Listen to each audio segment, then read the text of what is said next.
Well, it seems like we've been away from our reading from a long time. It just didn't seem right to sit down in the dark basement in the summer when it was so much nicer to be outside. So we'll pick up with Geronimo Stilton, Paws off Cheddarface. I hope we get to end the book at this point. We're on page 86. I am on my way. Trap spent the night watching videos of Sally. He practiced her walk. He practiced her voice. He even practiced her nasty sneer. The next morning, we left for the Daily Rat. I was more nervous than a mouselet on his first day at squeaking school. Would our plan to win back the Rodents Gazette work? Thea parked her car by the entrance. Then Benjamin called Sally on Thea's cell phone. He told her he was a big fan. In fact, I have started a fan club in your honor, my nephew squeaked. We are throwing a party for you right now. Listen to the crowd. Benjamin held out the phone. The rest of us screamed and cheered. Rat Mouse and rules! Stilton stinks! We shrieked. My nephew grinned. I hope you'll join us, Miss Rasmussen, he said. We're at 35 Cheddar Court. There was silence on the line. I held my breath. Would Sally buy our story? It was pretty unbelievable. Who would throw a party for a rotten mouse like Sally? Well, I wouldn't want to disappoint my fans, Sally finally answered. I'm on my way. Who would buy our unbelievable story? A rotten mouse named Sally Ratmosen. A few minutes later, Sally rushed out of the building. She headed for a taxi.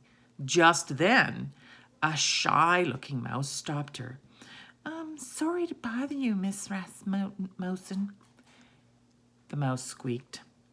I'm Mickey, Miss Print, your proofreader. I just wanted to ask you about my raise. You've been telling me I would get one for the past 10 years. I have 5 small mice to feed, and we live in a tiny hole. Some nights we go to bed hungry. Sally pushed him away. Please, she snorted. I don't have time for your little problem. Then she began to imitate Mickey in a high-pitched voice. I'm a famous mouse, a rich and important rodent. I don't have time for your petty concerns, she scoffed. Tell it to some mouse who cares. I have a party to attend. Now get lost.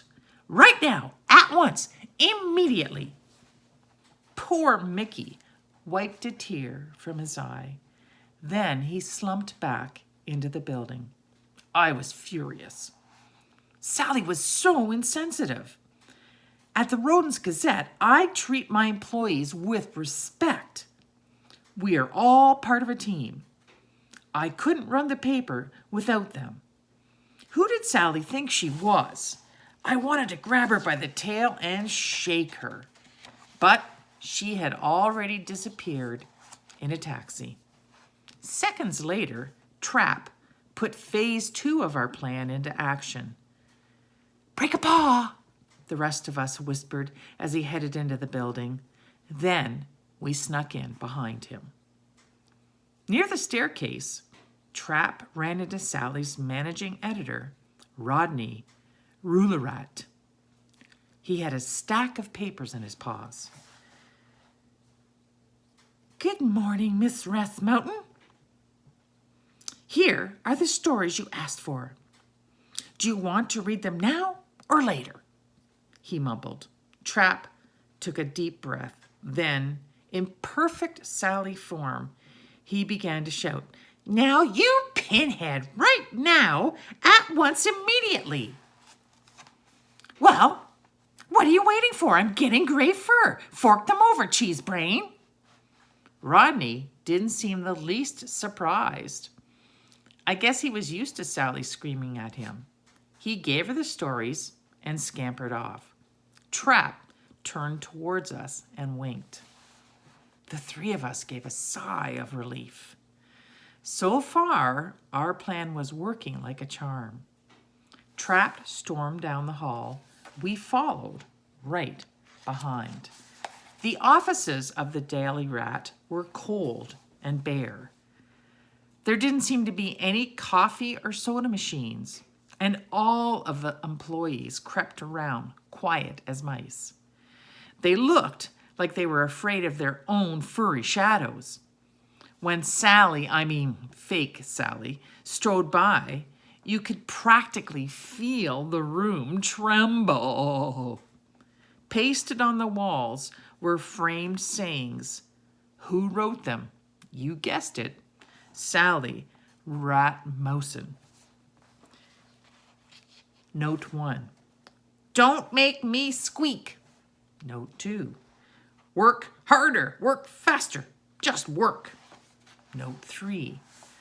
Move it or lose it. Note 4. I call the shots around here. Note 5. I am always right. Note 6. Talk less, do more. And finally, this is a rat race. No rest allowed. Trap found a door with a golden nameplate on the front. It read, Sally Ratmousen, the greatest mouse on earth. I think she took too many confidence building classes, Thea whispered. I snickered. Sally really was incredible. Incredibly conceited, that is. Trapped marched through the door. The rest of us trailed behind. Sally's office was a huge, icy room. It was bigger than my entire mouse hole.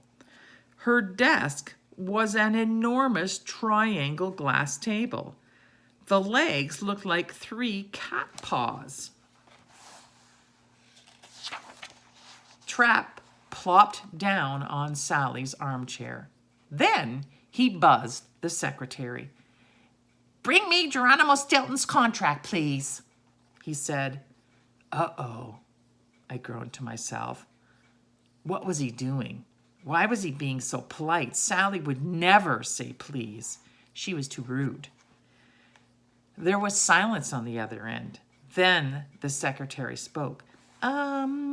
Miss Rasmussen? She squeaked, sounding puzzled. Is that you? Trap immediately realized he'd made a mistake. Of course it's me, you fool, he screeched in his best Sally voice. What is wrong with you? Are your ears lined with cheese? Get me that contract now, at once, immediately. I grinned. Now that was much better. Trap was really getting into his role. He sounded exactly like the Sally I knew and feared.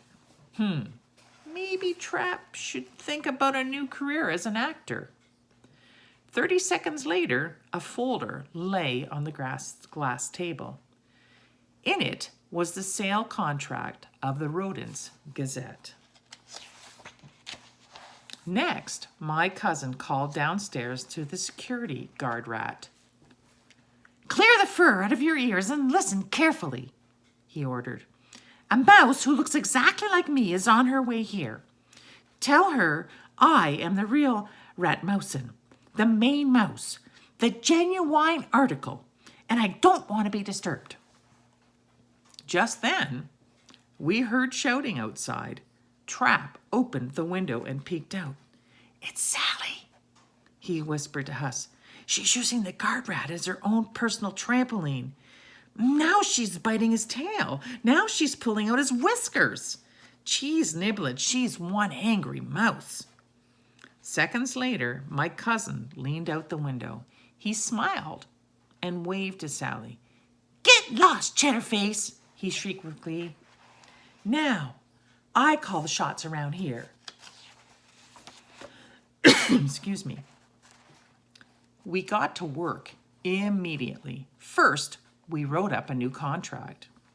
In this one, Sally gave the Rodents Gazette back to me. Then, Trap called every TV station in the new Mouse City. Reporters came by the dozens. Dressed as Sally, my cousin made 3 announcements. 1, the Rodents Gazette will be returned to Geronimo Stilton. 2, the Daily Rat will sponsor a contest for new writers. All stories will be read by Geronimo Stilton. Each month, he will award a prize to the best new talent.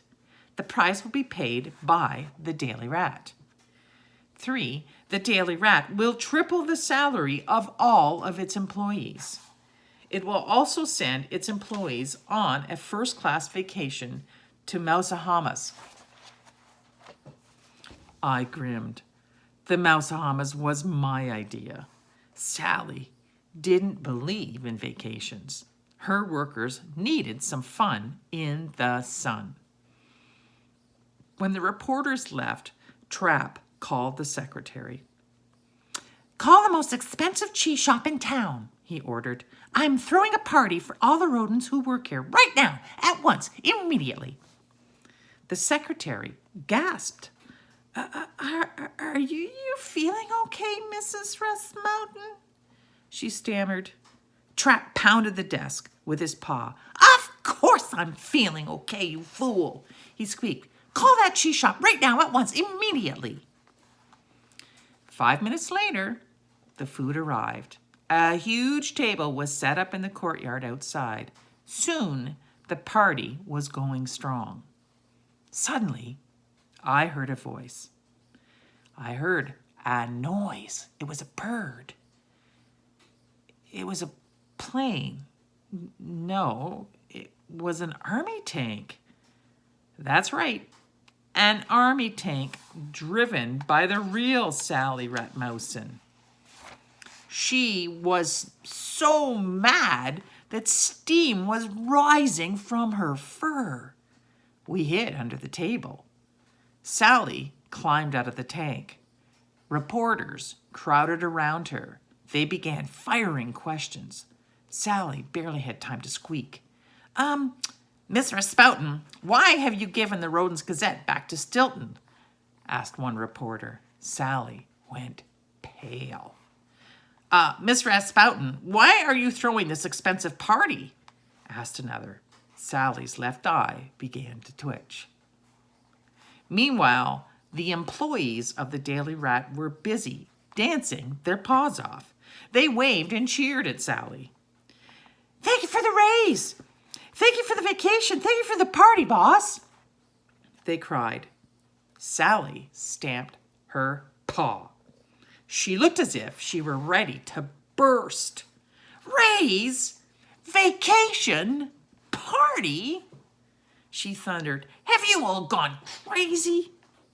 Just then, a very familiar-looking pair of ears and whiskers peeped out of the tank. It was me. It was my look-alike, Sydney Starfur. Sally pushed him back in with her paw. This is all your fault, Starfur, she shrieked.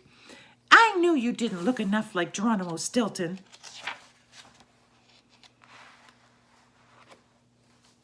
Do you want to know how it all ended? Of course you do, or you wouldn't be reading this. Well, Sally went back to running the Daily Rat. But she had to keep all of the promises she had made. She paid her employees lots more money. And they all had a fabulous time at the Mousahamas. What happened with the writing contest? Well, it was a huge success. I am constantly receiving new stories. There are so many talented writers out there. I could write a whole book about them. One day, a rodent named Franz Ratka came to see me. He was very thin and had huge ears.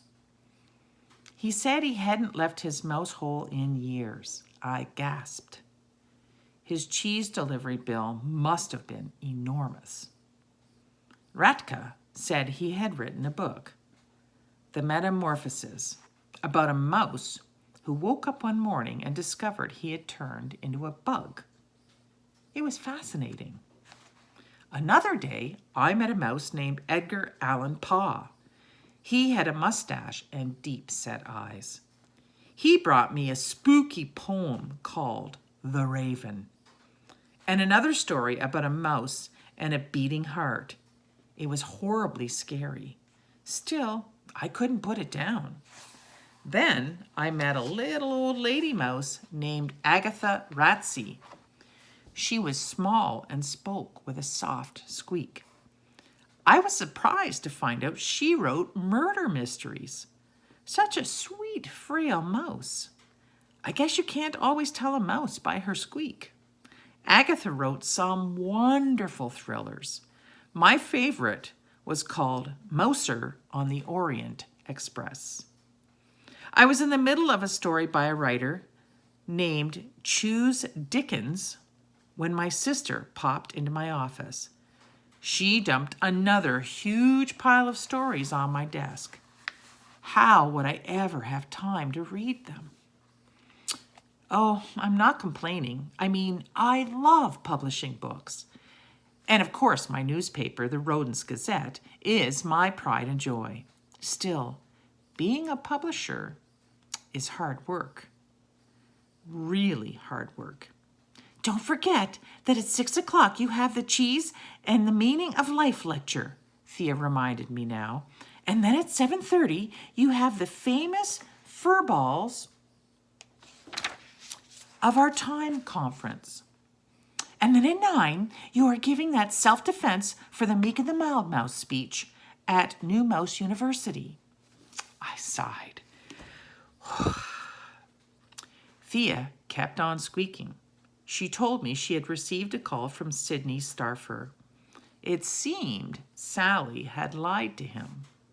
She had told Sydney that she was my childhood friend.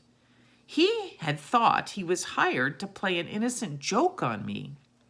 He had no idea about the evil plan Sally had cooked up. He had called to apologize.